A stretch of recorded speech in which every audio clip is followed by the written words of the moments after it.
Hi, it's Paul with a quick one-take video because something's just triggered my memory. Some years ago, maybe 5 years ago, my mum was living in a care home. She was in her late 80s. She's passed on now. And she was a victim of a phone scam. I'm not going to give the details of the scam because that would be like posting a how-to video on YouTube for how to be a scammer, and I'm definitely not going to do that. But suffice to say, Mum was contacted by phone over a period of time, and someone convinced her that she was part of a fraud investigation and she should go and get a big chunk of money out of the bank and give it to somebody. Which, because she was of an age or from a generation of people that trusted other people and authority figures, she believed this and she went and got the money and gave it away. It wasn't the hugest sum of money. It was $3,000, but it was a significant sum of money for someone who had no money. The point of the video is, do something. If you've got elderly people in your life, especially if they're starting to become challenged or you think they're really trustworthy, do something. I went out and got a thing called a Truecall monitor. I don't have it anymore because Mum's gone. I've got no need for it yet. But this thing plugs into a phone and it monitors all the calls that come in on that phone line. You can access it remotely, so I could access it from a website that Truecall provide.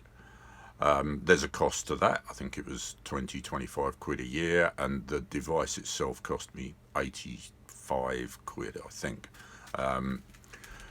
But what it gives you is the opportunity to block any numbers that you don't know. So you can put into the system, you can put in a list of all your relatives, friends and family and whatever, so that all of those people can call.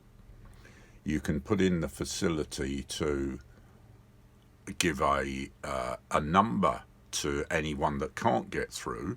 So in our instance, we had my mobile phone number on the message. So if you rang in and you rang into my mum from a non-recognised number, then you'd hear this message play and you'd hear the message say that you'd got to ring my mobile number and ring me, and then remotely from my smartphone or whatever, or a computer, I could enable her system to then allow that phone number through if it was someone that needed to speak to her, or if it was someone that was trustworthy. It also meant that if she got a non-recognised number, so for instance, if you get a number withheld call, often hospitals and doctors will give a number withheld call. And it gave the opportunity that if someone did that, their call would get blocked, but they could then ring me and say, hey, this is the hospital or the doctor or whatever, and I could give them access. I could give them a one-time code that they could then ring Mum, and I could ring her myself with the information or whatever. So, very capable piece of equipment. As I say, I think it was about £85 UK, something like that, and then a subscription on an annual basis. And I'm only reminded about this because today I got a renewal email from the subscription. The subscription has been ended a couple of years ago, but obviously I'm still on the mailing database. Fair enough.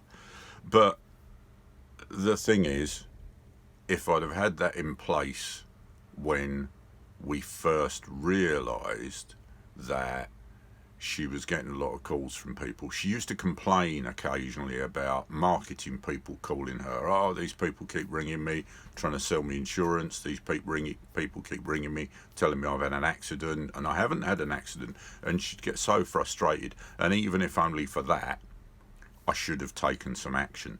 We did the marketing database block and things like that, but that's really slow to come into action. So if you want quick action, do something else. So as I say, I don't have the piece of equipment anymore. It's long since gone, but it's still existing. It's actually, even the technology has been adopted by BT and it's available in some of their phones. I've seen that. And I've also talked backwards and forwards in the early days with the company that provided it, because after my mum got scammed, I was involved in a couple of TV programs on the scamming of old people, and gave them information as to what happened. So,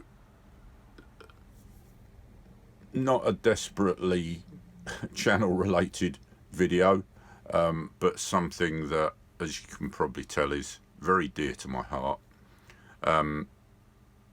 If you've got old people in your life, if you've got people that are facing their own challenges with their mental condition or whatever, do something about it.